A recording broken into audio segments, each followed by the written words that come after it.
Tak já jsem Vláďa, studuju herní design na FAMu mimo jiné. V prváku nás měl Michal Berlinger na dílny, takže ten nás jsem pozval na testování. Já jsem Marek, jsem taky herní vývojář a dostal jsem se tam právě přes školu. Jsem, ano.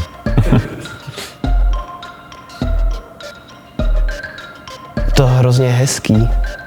Jakože... Jo, jako má to hrozně unikátní styl a úplně skvěle se to ovládá, jak se tam dá roztrhnout každý papír a zatáhnout. Jako nejlepší digitální papír, co jsem kdy zažil, rozhodně. Jako. To byl fakt, jako jsem se cítil, jako, že trhám opravdovej a to jsem to dělal myší. Určitě je to víc umělecký, jestli by se to dalo přisoudit filmařům. Určitě to má takový svůj zajímavý artistický nádech. Avantgardní. Jak dlouho se to vyvíjí? No, já bych řekl, že třeba tak 4 až 5 let. Možná i 6.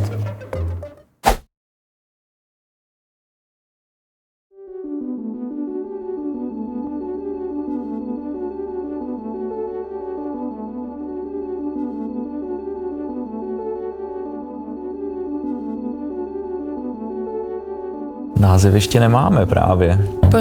Pořád se jmenujeme jmény, no. Takže já jsem Eva. Já jsem Petr. Já jsem Ota. No a dohromady teda pracujeme na hře Fonopolis. Žánrově je to v podstatě adventura.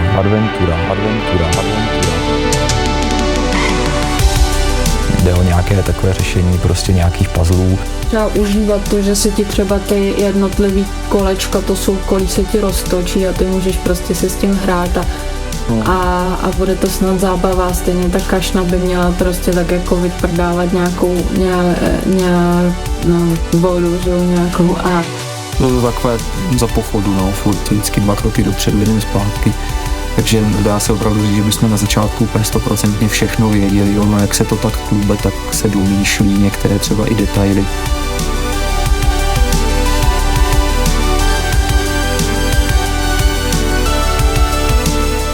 Práce stály teďka vlastně od ledna, protože začaly trošku vysychat peníze, tak jsme museli vzít nějaké kšefty bokem.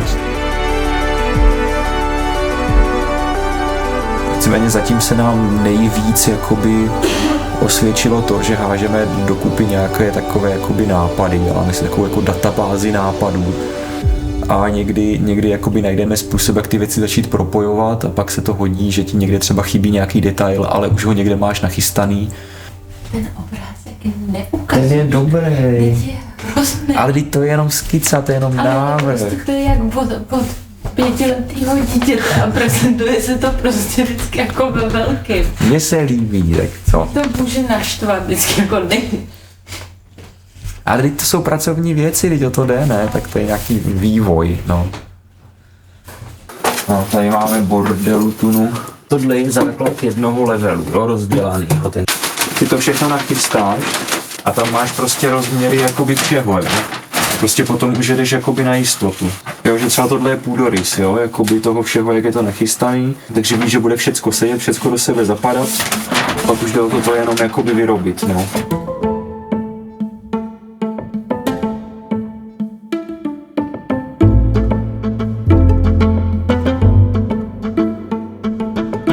Zkusíme to s těma fonopolisářema.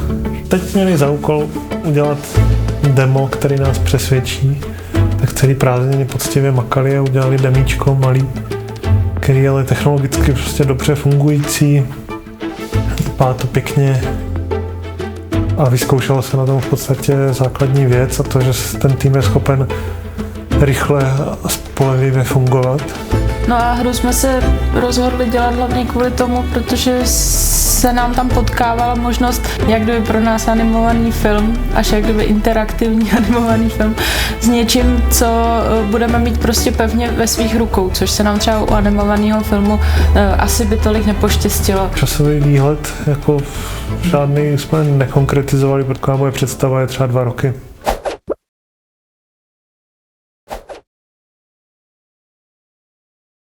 Let me remind you, we are here to fight for the Duke. For the Duke! we will mine spice in the Imperial Basin, and for the Duke, we will rid this land of Harkonnen.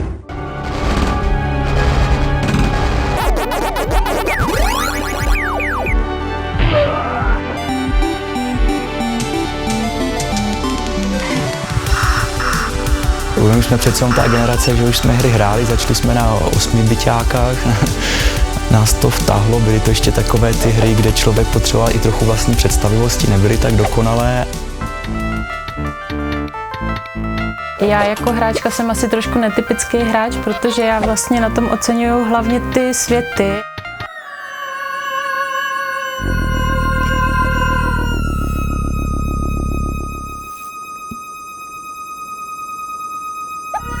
Vlastně cítím ve hrách určitý velký jako potenciál a velkou svobodu. Obecně, co mě baví na hrách, tak samozřejmě to, co mě baví třeba i na filmu, zvlášť na animovaném filmu, a to je to, že člověk se ponoří do nějakého světa, který je osobitý, který je autorský, který mu nabídne nějaký komplexní zážitek.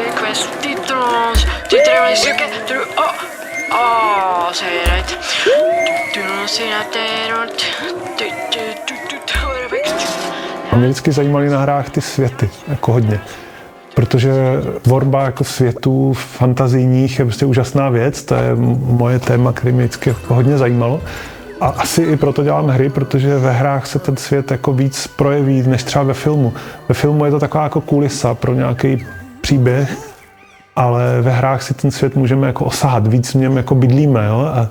A teď můžeme prostě tam něco zkoumat, klikat na věci a třeba luštit puzzle, a ty puzzle taky musí být jako z toho světa, jo? Musí to prostě nějak všechno zapadat dohromady. To je to, co mě zaujalo a zajímá na těch našich všech i od těch ostatních týmů.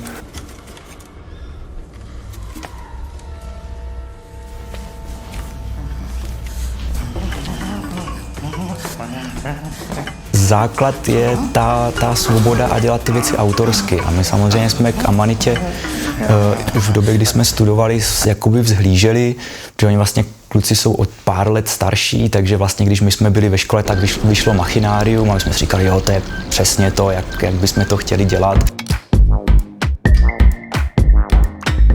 Jo, že je to právě, že ta věc, která dává smysl, je to věc, která lidi zajímá, která je baví a zároveň vypadá jakoby skvěle.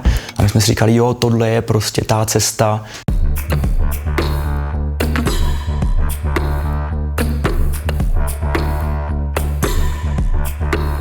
Amanita je pro mě takový splněný sen, tak jsem si vysnil, měl jsem takovou vizi už někdy na škole, že budu mít svoje vlastní grafické studio a že budu dělat nějaké pěkné věci a tak to mám. My vám teď představíme Jakuba Dvorského. Dnes se jeho Amanita Design věnuje výhradně hrám, které vizuálně navazují na legendární díla českého animovaného filmu. Jsou extrémně pracné a uchvacují svým výtvarným pojetím. Pojďme tedy společně nahlédnout pod pokličku tvorby tamních vývojářů. Teď, když to znáš, když ještě víc, tak začne hrát i ta píšťala. No?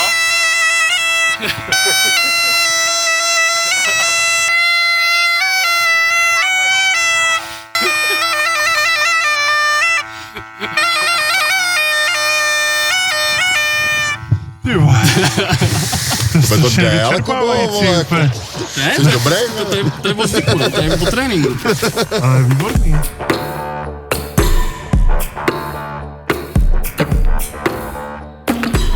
Amanita se asi trošku liší tím, že pro nás není biznis na prvním místě a nikdo nás nevlastní, takže jsme opravdu to nezávislý studio, indie studio. Máme absolutní tvůrčí svobodu a tu využíváme plnými doušky. Amanita je takový ostrov, který si žije sám pro sebe. Je absolutně nezávislý na všem okolo a přesto přežívá a krásně přežívá. A je to velká zásluha hlavně Kuby Dvorského a je to něco výjimečného, takže já Amanitu opravdu zbožňuju, miluju.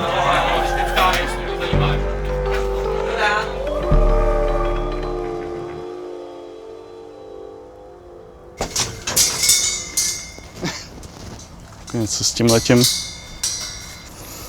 asi mě u toho Netoč. Je to pakárna.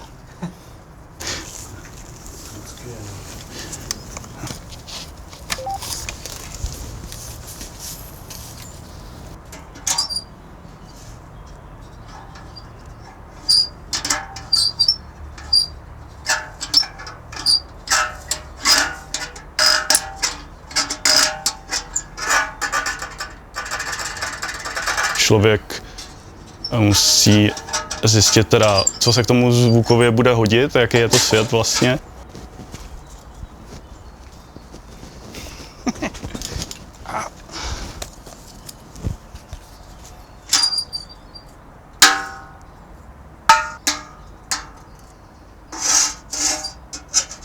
Potom v podstatě najít proto ty suroviny v reálném světě a přenést to vlastně skrz celou tu technologii až do toho, že prostě noha dopadne na zem a zní to jako krok správný pro tu správnou věc se správným dozvukem a tak dále.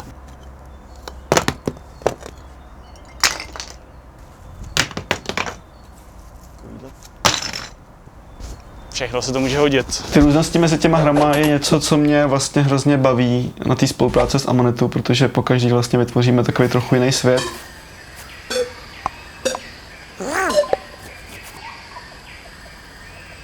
Ten produkt, který vlastně děláme, je docela experimentální, aspoň z mýho pohledu. Ale vlastně by to nefungovalo, kdyby to nebylo jako.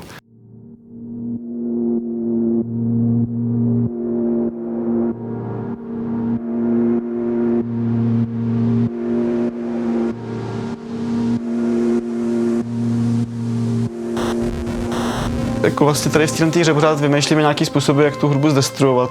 A tady jsou nějaké jako příklady, ale vlastně hodně věcí se odehrává ve virtuálním světě a mě to vlastně jako baví, že to, co zní jako nějakým způsobem, jako že jsem tady měl nějaký fakt přístroje z roku 1-2, tak vlastně se to dá dneska nějakým způsobem nafejkovat a mě vlastně ta hra s tou iluzí jako přijde hrozně jako zajímavá, ale zároveň se nemůžu odpustit se tady hrát s nějakýma zařízeníma.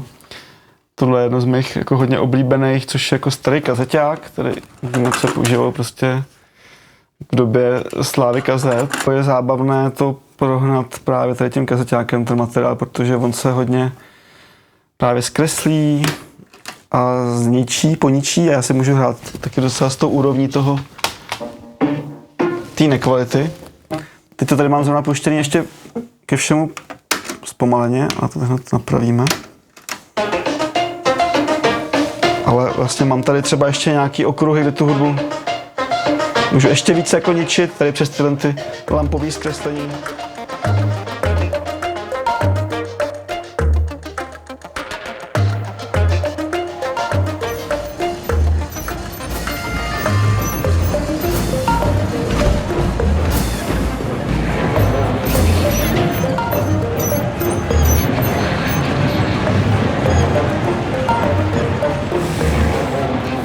Je tam dost elementů z papíru. Kuba to tam chtěl jako dostat, aby to mělo prostě všechno takový ten texturu. Vstupní zvuky, dost velké části toho jsou v podstatě to, že vezmu nějaký kartonové věci, různé vizitky, nějaký hrbolatý papíry, papundekly, kopu do krabic. A to je třeba základem, ale nestačí to, protože zase, kdyby celá hra byla opravdu krabicová, tam je spousta věcí, které by ten papír jako nedal.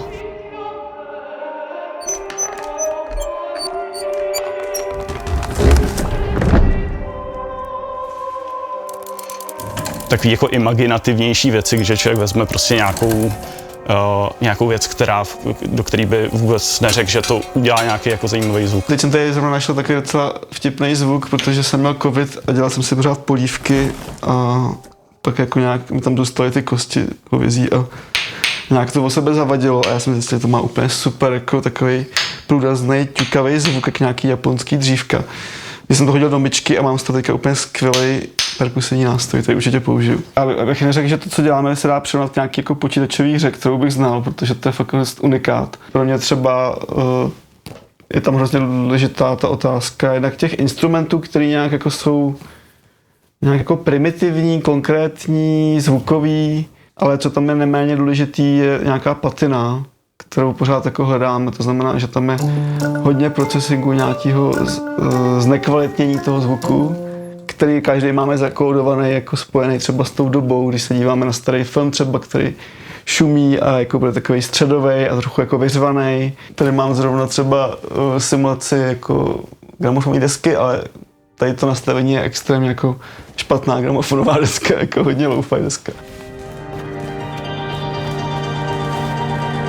These old paintings and that woman, she must be from the old times. Já jsem došel k poloze, která je víc jako sofistikovaná v něčem, že mě vlastně jako čím dál tím víc baví jako nějak balancovat na takové hranici mezi právě starodávností, ať už instrumentální, anebo i zvukovou, a na druhé straně jako tam tak jako podprahově dostávat věci, které jsou vlastně hrozně jako současný. Protože by bylo možná něčem jako hloupý a i omezený to dělat jenom takhle jako vezmeme si zvuky z té doby, nějaký xylofony, prostě vibrafony a nevím, co se tenkrát používalo a budeme to takhle jako otrocky používat a nějaký primitivní efekty, takže mě začalo bavit tam právě používat třeba i moderní nástroje, který potom jakoby ta patina přechroustá, takže taková jako chemická reakce.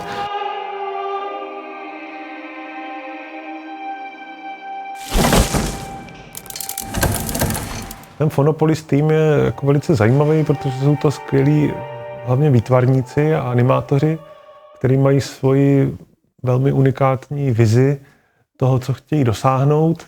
Já myslím, že ten tým byl unikátní protože jsme na začátku to dělali vlastně pouze my 3, to znamená Petr, já a Ota, a byli jsme spolužáci, kamarádi, s Petrem jsme partneři a znali jsme se dlouho.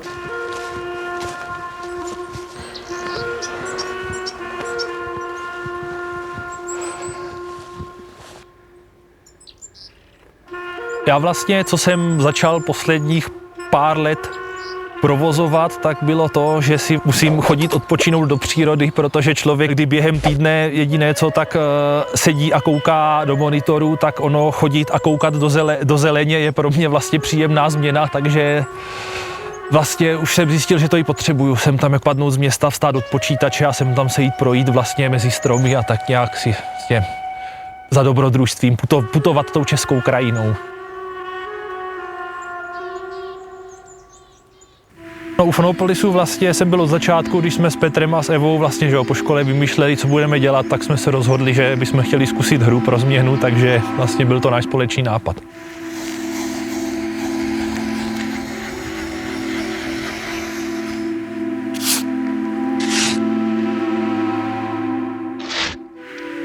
Když jsme začínali přemýšlet nad tím vizuálem, tak nám bylo jasné, že chceme dělat něco jako ručně. Vytvořit něco, co prostě bude jako takový jako unikátní a zároveň prostě to bude mít ten ruční dotek.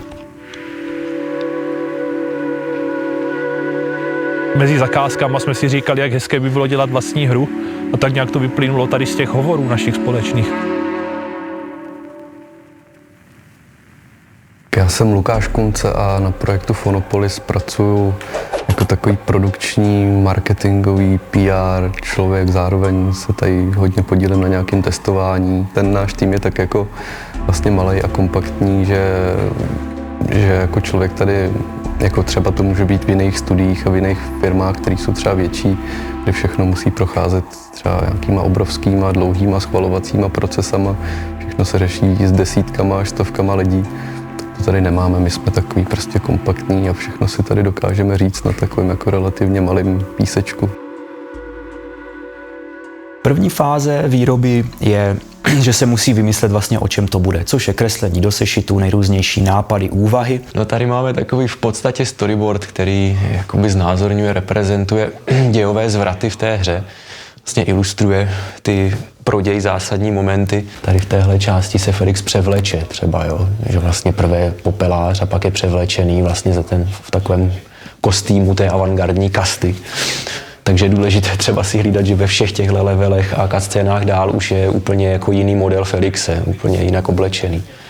Je v podstatě důležitý tam mít taky představy i z hlediska, nebo mít to vlastně jakoby dobře vyřešené i z hlediska těch filmových věcí, čili já nevím, hlavní postava odbíhá jedním směrem z obrazu, takže vlastně na dalším záběru v uvozovkách, jako nebo cutscéně, aby to zase navázalo, aby třeba přibíhala ze správného směru ta postava, jo, a věci tohohle typu, aby to prostě na sobě jakoby filmově navazovalo.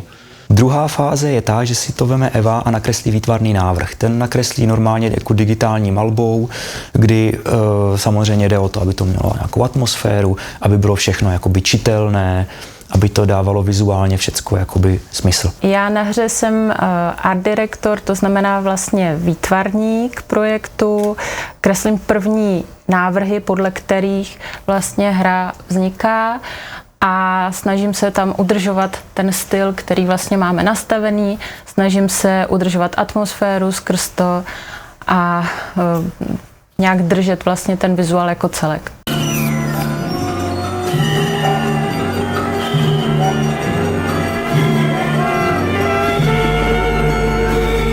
Ten vizuální styl je inspirovaný právě že tou meziválečnou avantgardou, čili v podstatě po první světové válce, tím, že to byl takový velký otřes, že jo, celospolečenský.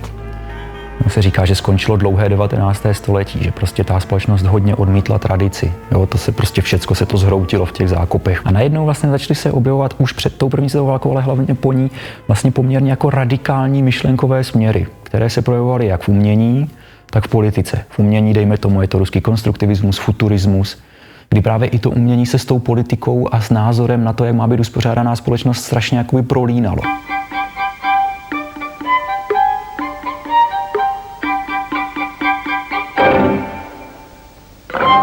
Futuristi třeba koketovali s fašismem, že jo? Spousta konstruktivismů byli zase ultralevicoví. Oni vlastně chtěli stvořit nového člověka. A ti umělci vlastně taky. Třeba ti ruští konstruktivisti jezdili do továren přednášet o takovémhle strašně složitém umění dělníkům, kteří tomu nemohli absolutně jak kdyby rozumět, jo? Ale byl tam takovej jako doteď všecko bylo špatně, my odvrhneme tradici a všecko bude nový.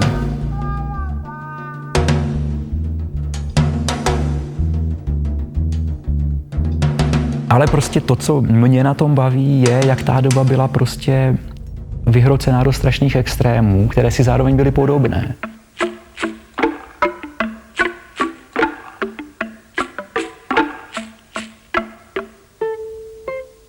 Jo, typicky, když se prostě na ulici porvali komunisti s náckama, tak strašně se jako nesnášeli, ale vlastně obě ty skupiny byly strašní extrémisti. A vlastně by si ve výsledku i porozuměli tím, jak chtěli zbořit ten starý systém, jo. A měla v sebou vlastně i jako měla v sobě určitý druh jakoby takové jako karikatury, takové pitoresknosti.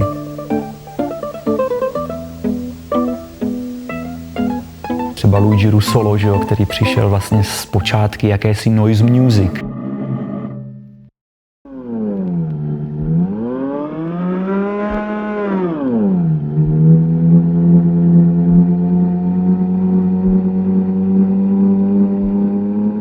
Vlastně úplně zase odvrhl jakékoliv noty, cokoliv nástroje, měl jenom takové hrací krabičky, za které tam jako všelijak tahal a ono to dělalo takové, rachotilo to, hučelo.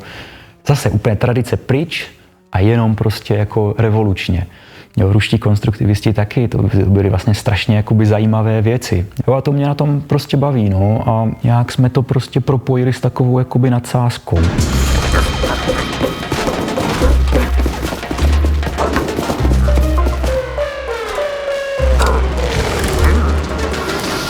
No, ten příběh byl takový, vždycky se vymýšlel takhle v podstatě víceméně na úrovni nás tří, kdy každý zase tam do toho přicházel s nějakým svým vkladem.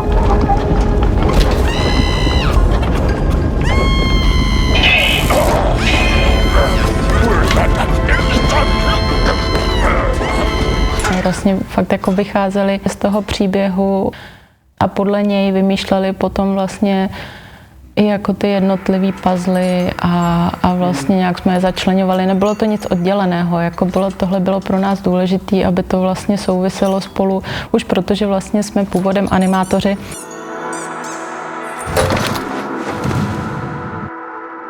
Příběh vznikal poměrně dost postupně a dalo by se říct jakoby organicky ve spojení s ostatníma věcma, samozřejmě s výtvarnem a s game designem.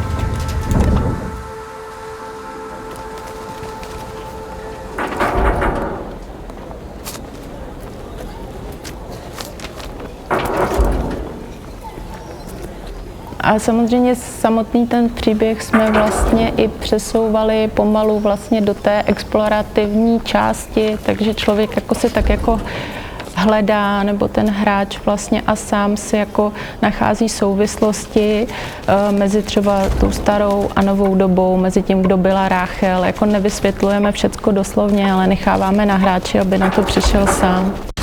My jsme na začátku vymysleli takovou docela jednoduchou pohádku o tom, že existuje nějaký Felix, který zjistí, že město Fonopolis je vlastně ovládané zvukem a on se tomu může nakonec bránit pomocí sluchátek.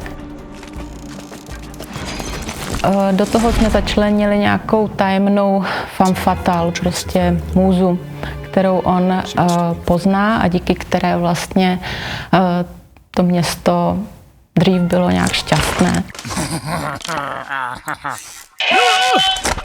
Vlastně to, co se Felixovi děje v průběhu celého toho příběhu, je na začátku v podstatě náhoda. On je stejně nevědomý jako všichni ostatní obyvatelé Fonopolisu, stejně manipulovaný těmi ampliony. A vlastně náhodou se propadne do toho podzemí, do té opery, kde najde ty sluchátka. A pak se mu začne vracet nějakého vlastní myšlení, začnou se mu zdát sny, v podstatě celá taková ta člověčina uvnitř, která je potlačená těma amplionama, se znovu probudí.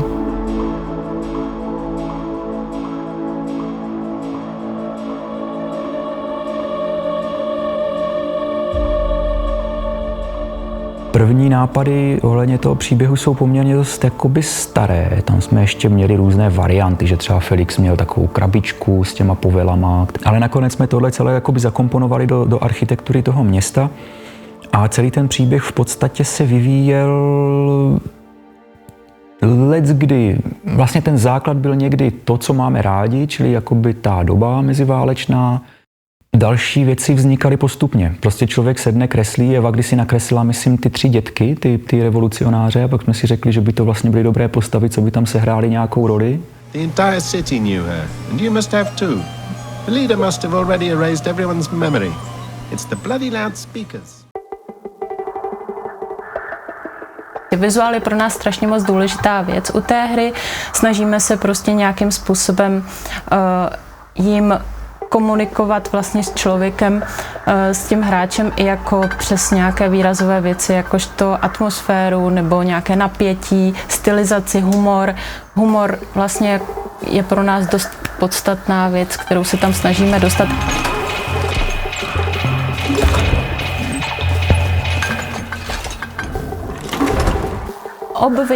Obvykle samozřejmě se snažíme jít podle toho, co je potřeba. To znamená, že když víme, že je tam nějaký puzzle, tak se snažíme na to vymýšlet výtvarno a podle toho prostě pokračovat. Ale někdy je ten postup taky obráceně, že vznikne nějaká kresba, nějaký nápad, prostě nějaká blbost jako, kterou vlastně se snažíme vlastně rozpracovat a zjistíme, že jo, tohle to by fungovalo tam a tohle vlastně jako dobrý nápad a tohle by se mohlo posunovat a najednou z toho jako vznikne krásný puzzle.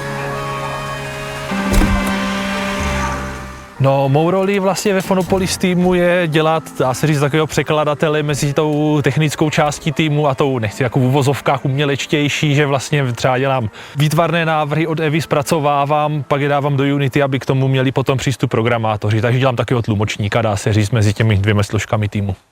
Ten výtvarný návrh si potom vezme Ota a překliká ho do 3D, čili dá si ho v 3D studiu jakoby úplně dozadu a vlastně proti tomu si nakliká jakoby kulisy, tak jak v divadle dost často. Pokud tam není nějaký objekt, který by se nějak úplně točil, tak to jsou vlastně placaté kulisy proti kameře a vlastně ten placatý návrh jakoby rozmnoží takhle do prostoru. Takže vlastně máme tam nějaké prostorové plány a nejrůznější objekty, co tam mají být. A vlastně z toho návrhu potom udělá texturu, čili ten obrázek, co je jakoby plácnutý na všechny ty 3D objekty.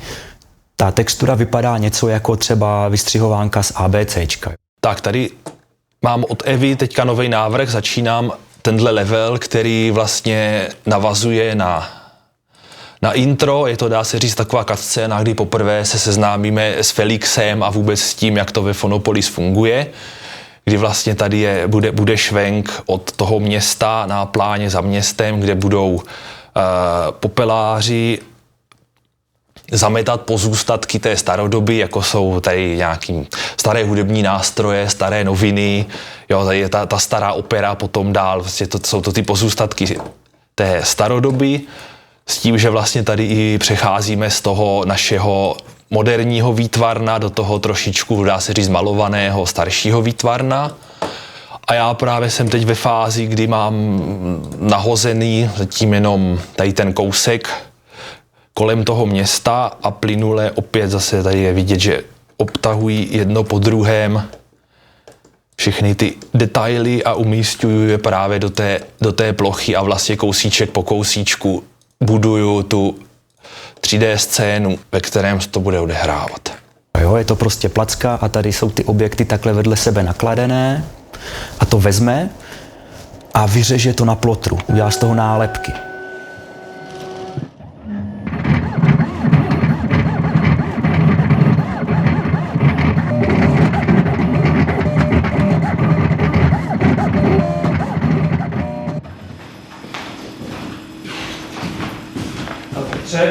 Tady máš ty lázně, jo? Jo. Já jsem teď od Oty dostal tady další vlastně vyřezané masky pro level, který teďka děláme, který se jmenuje Avantgardní lázně. A já si vlastně ty masky teďka nastříhám na jednotlivé ty dílky té slepovánky a potom to použiju právě že jako samolepky, jako masky, které potom přetřu a vlastně budu z toho mít jakoby hotové papírové dílky té skládačky, které se potom napatinujou, vyfotí a vlastně zpátky se vloží do té 3D scény. Takže je to vlastně způsob, jakým my získáváme realistické fotky těch kulis.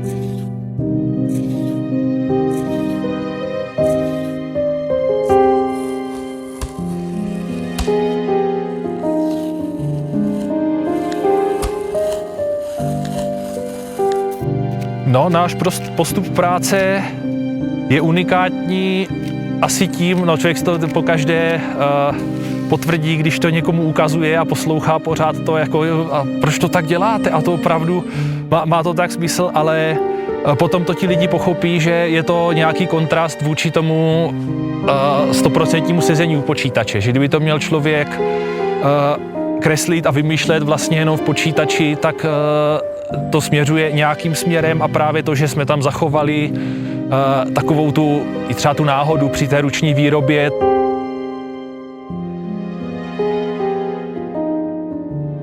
Takže teď už mám všechny dílky v podstatě nachystané a dělám jednu docela důležitou věc nakonec a to je, že to vlastně takhle obrousím brusným papírem, což nám vlastně poměrně bez námahy vytvoří patinu, která by byla poměrně pracná, kdyby se vytvářela v počítači.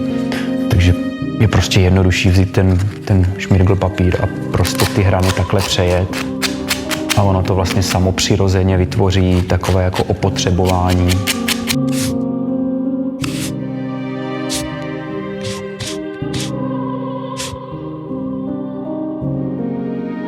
No, ono to samozřejmě nevypadá, že děláme počítačovou hru tak úplně, působí to asi trošku nestandardně ten postup, ale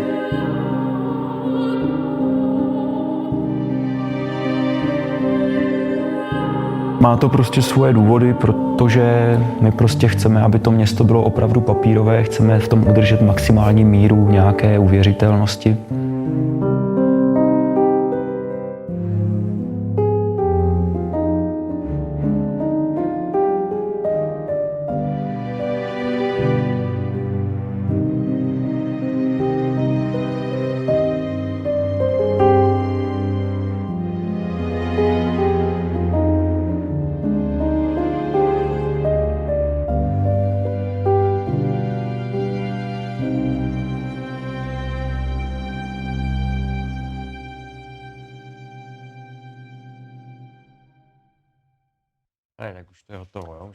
Tohle všecko se vyfotí a dá se to na místo té původní textury. Takže vlastně se stalo to, že z té počítačové textury máme to vyfocené a máme v tom vlastně ten materiál. Dobrý, pojďme foťák. Oťák, to je taková spojnice. Animátor, ale technicky velice zdatný a myslím, že je takový jako nohama na zemi, že to jako hodně drží, aby to technicky všechno jako fungovalo, ten velice složitý výtvarný styl a ta technika. Jak se tvoří videohra z papíru? Netradičním způsobem vzniká Fonopolis, chystaná novinka mezinárodně oceňovaného českého studia Amanita Design.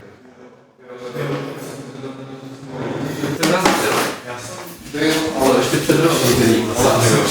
Nedáte si kafíčko nebo čajík? Jsme to zkoušeli. Fonopolis, to je groteskní město jako z meziválečného plakátu. Hráči ho navštíví skrz obrazovky. V pražském studiu Amanita Design vznikl i jeho fyzický model. Fonopolis je rozdělený na 3 třídy. To je dole je dělnická třída, nahoře je úřednická třída a úplně nahoře je takzvaná avantgardní třída. My cílíme na takovou dlouhodobou kvalitu, ty hry děláme maximálně kvalitní, Fonopolis jako je skvěle jako udělaná věc a nezestárne jako jen tak. Jo? To je prostě hra, která bude za 20 let pořád vypadat skvěle a pořád bude unikátní, jako nepřekonaná v tomhle.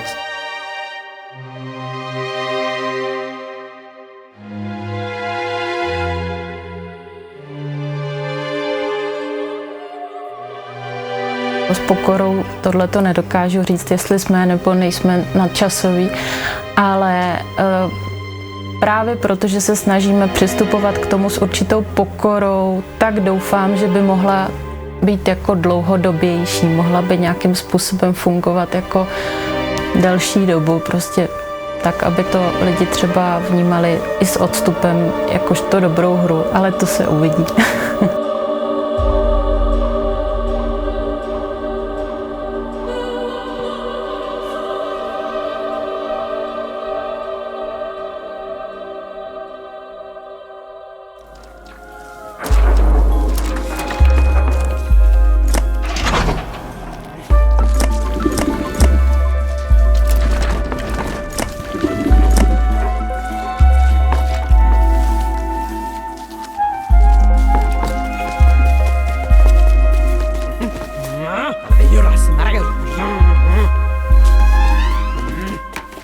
No a pak jsou ty noví členové týmu, programátoři, Tom, hodně takový právě systémový programátor, koder, který se rád rejpá v těch základech.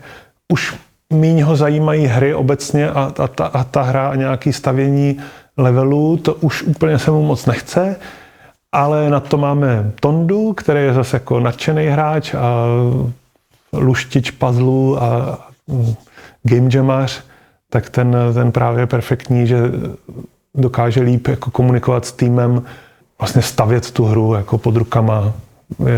Je to fakt týmový hráč.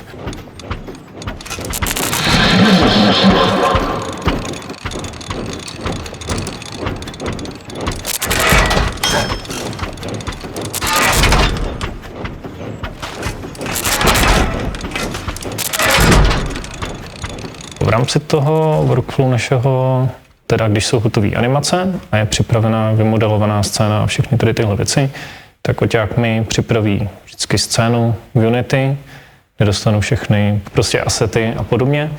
Dostanu k dispozici, většinou to bývá vždycky taky velký soubor, kde máme sepsaný vlastně, jak ten level funguje, co je tam ten jakoby puzzle, jak by to mělo fungovat, jak vlastně všechny animace na sebe navazujou, jaký jsou tam jednotlivé interaktivní prvky, jo, jaký jsou tam tlačítka, co je ovladatelný, co není ovladatelný, jak to prostě mezi sebou tyhle jednotlivé animace prostě fungují.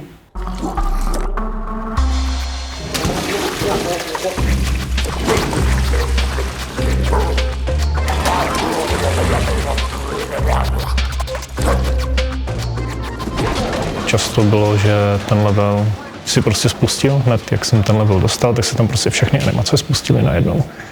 A tak já jsem si tam musím, přes ty animátory všechny jako nastavit jednotlivý triggery, nějaký podmínky, kdy se to má jakoby prostě pouštět, což řeším na základě toho dokumentu, že vím, že tady tahle animace se má pustit, když Felix něco udělá, tak já si tam připravím ty jednotlivé místa a potom, jak to začnu vlastně jako programovat, když mám jakoby ten přehled toho, jak to vlastně funguje, mám připravený ty animátory, kde si připravím všechny tady tyhle stavy a ty přechody podle toho, jak ten level má fungovat.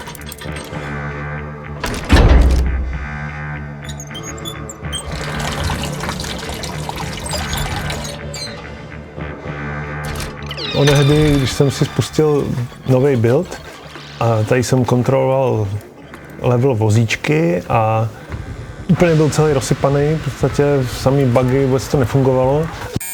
Přitom ten stejný level už někdy před 2 rokama fungoval docela obstojně.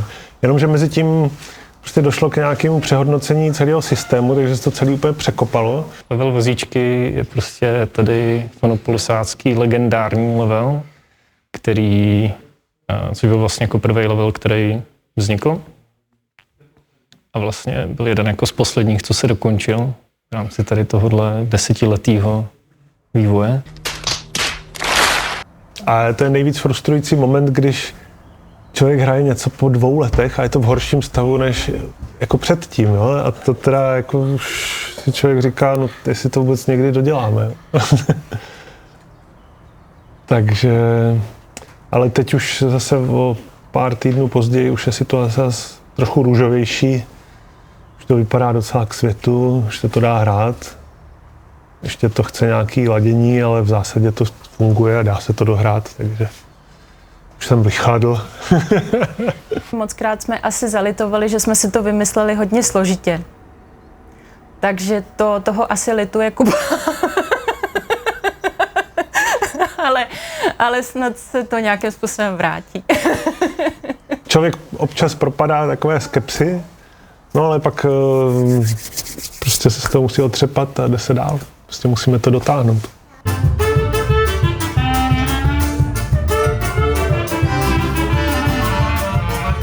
Tak vzhledem k tomu, že dělat Fonopolis je poměrně dost na palici, kvůli tomu, že vlastně člověk opravdu od rána do večera sedí u počítače sám, zavřený na faře, tak mám jako takovou duševní hygienu to, že hraju ve 2 kapelách na klarinet, kde se prostě vyskáču, vyblbnu, dostanu se mezi lidi a mám takový ten obyčejný lidský hřejivý kontakt.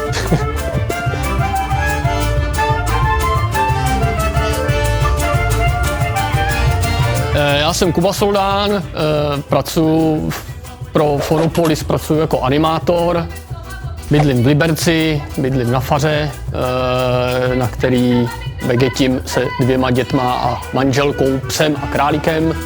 Práce pro Amanitu pro mě osobně znamenala zvolnění tempa v tom smyslu nepracuj pro peníze, ale pracuj pro to, aby to vypadalo dobře. Proto je ta Amanita svým způsobem kultovní, když to tak řeknu, protože to je prostě typ hráčů, který tu preciznost nějakým způsobem vyžadují nebo ocenějí.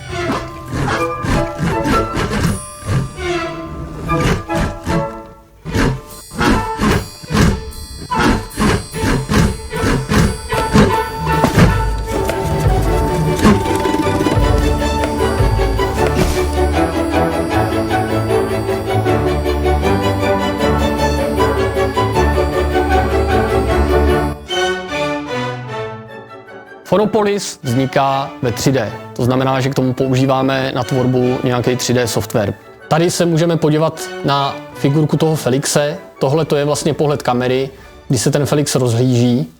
Působí to vlastně v ploše, to působí jako nějaká 3D rotace. Ve skutečnosti to je v podstatě nějaká stop-motionová záležitost, kdy, když se podíváme z boku, tak je vidět, že ta figurka se vlastně úplně rozpadne.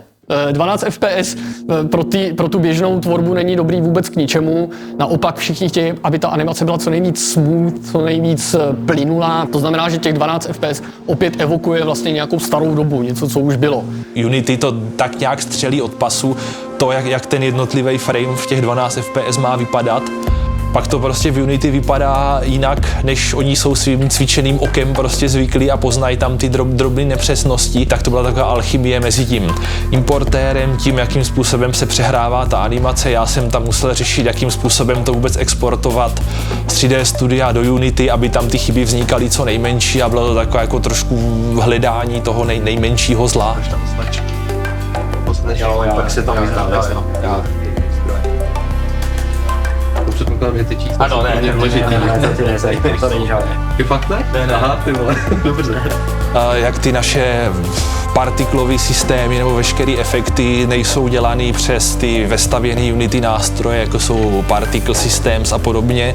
A děláme to klasicky, dá se říct, kreslenkou, že máme nakreslených spoustu obrázků. Tak zase to řízení, přehrávání těchto ručně kreslených obrázků, na to musí být ty speciální nástroje, které jsou právě specifický pro ten náš způsob práce. A tohle všechno právě navázat na ty základní unitácký nástroje není úplně jednoduchý, musí se to nějak obcházet nebo psát na to skripty, trošku hackovat, tak jako no, v tomhle to je docela specifický. Tak já musím některé světla stíny třeba zapéct takzvaně, čili uložit do textur už třeba v 3D studiu, někde musím dokonce ty věci dokreslovat podle situace, co právě, že ten engine zvládne, nezvládne. Musíme používat třeba i jednodušší modely, nesmí tam být příliš hustá geometrie. Prostě ty mobily dělají jakoby technologický strop, který nás dál nepustí, ale zároveň to nesmí vypadat blbě prostě na té velké obrazovce. U těch 12 FPS já často musím tu věc uklidnit třeba strašně rychle, protože je potřeba, aby byla zase aktivní, aby na ní ten hráč mohl kliknout. Pro toho hráče je vteřina, 2 nějakého čekání strašně dlouhá doba, zvlášť v dnešní době. Ty hráči jsou zvyklí prostě matlat do toho, klikat, tam zpátky prostě stylem, tohle to nefunguje, kliknu hned vedle, vůbec se nedívají. To je trošku to, co vlastně bude asi i problém potom, co se týče našeho gameplaye, kdy ta hra je opravdu postavená na tom, že to má být ten animák, na tu hru se člověk musí dívat. Ty framey vypadají dobře přesně v tom čase, kde mají vypadat, kde udělá ten animátor, zatímco Unity na časové ose ten čas vždycky střílí jako orientačně tam a zpátky, jako kousíček, že to nikdy není přesně 1,0, ale jednou to je 0,998, jednou to je 1,05 a v těch animačních křivkách už to vypadá trošičku jinak, jako když se té Unity nepovede dát ten časový řez přesně na ten čas, kdy my to chceme, tak už ty pózy jsou trošičku jinak, vypadá ta postava prostě jinak, než byla naanimovaná. Tohle jsme se snažili zbavit, co nejvíc to jde, aby ty animace, se kterými se tady kluci piplají, vypadaly co nejvíc věrně potom Unity. No. Takhle, samozřejmě hráči jsou různí a vidíme to na testování. Každý to veme za jiný konec. Někdy jsou samozřejmě lidi něco třeba přehlídnou.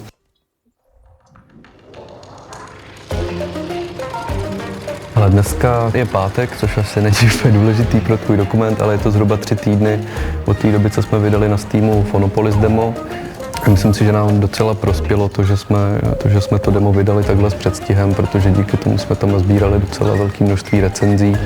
Těch negativních recenzí bylo teda velmi málo, pokud si dobře pamatuju, koukal jsem na to naposled včera. Už můžu se začít chovat autenticky? Jo. Tak Aleši, koukám se, že už je tam 508 recenzí. Extrémně kladný, pozor, 99%.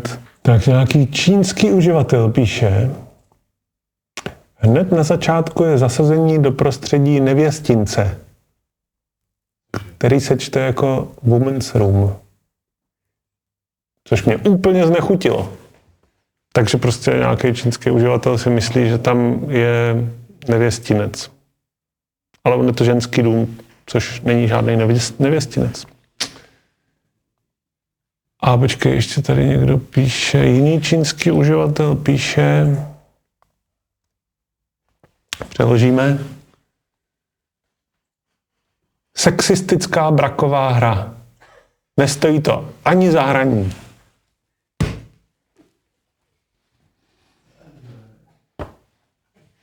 Ano, máme tam asi 2 reakce z Číny, že to je jako jakýmsi způsobem šovinistické v jednom případě a potom jakoby nechutné, protože považují dům žen za vykřičený dům.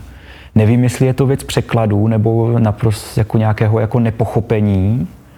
No prostě díval jsem se na nějaký video, kde nějaká paní hraje všechny naše hry, jednu po druhé, recenzuje je, chválí je, všechny se jí líbí a na konci je Fonopolis, zahrála demo a tam prostě z toho vydedukovala, že všechny ty hry předchozí byly jenom taková přípravka pro to, co přichází teď.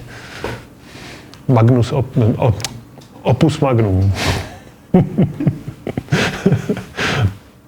To je moc hezký, ale samozřejmě to píše jeden člověk, jo? No potom ostatně ti napíšou, kdy bude Machinarium 2, že jo?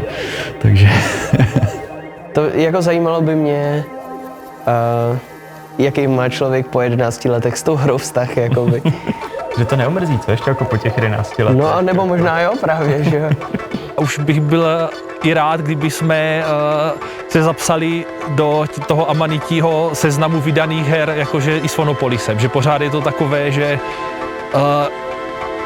byla do nás vložena nějaká důvěra a pořád ještě není ten výsledek, takže v tomhle už jako se po těch 8 letech cítím trošičku providilen. Já vůbec nevím, já myslím, že po takové době, kdy člověk s tím žije, vůbec netuším, co přijde. Já myslím, že člověk bude hledět do zdi, nebo já nevím, možná i nějaká prázdnota přijde, nevím. Doufám, že se potkáme a budeme prostě rádi, ale podle toho, jak jsem viděla, jak vydávají v Amanitě se jiné hry, tak žádná velká party se nekoná. Ono taky asi záleží, jak moc intenzivní bude ten konec, jo? Že tam to člověka ještě nějak asi typu nahecuje. Ale jako vůbec, když si teďka představím, že bych měl najednou svobodu přemýšlet o tom, že bych dělal něco jiného, tak je to najednou úplně vzduchoprázdno, protože ono člověka tak dlouhý projekt nutí takové jako disciplíně, kterou holt musí řešit tím, že prostě na některýma věcma zbytečně nepřemýšlí, protože prostě to nejde, že? Takže já myslím, že člověk z toho může dostat takovou závrať skoro, nebo nevím, možná nějakou depku, vím já. Netuším, no sám jsem zvědavý, co přijde, no. Já myslím, že je to jak takový to vypuštění toho dítěte do světa, že člověk ví, že to už přijde, že už to prostě tak má být, že se mu bude strašně stýskat, ale že už si přeje, aby to tak bylo. No tak často, jako si říkám, to je už tak dlouho, už tak něco jde tak stuha, že to snad nikdy nedokážeme, ale to si říkám jen tak, ve skutečnosti tomu nevěřím a vím, že to dotáhneme. Ale já jsem, jakoby tak dlouhodobě jsem docela trpělivý člověk, no, takže prostě, kdyby to mělo trvat 20 let, tak to doděláme.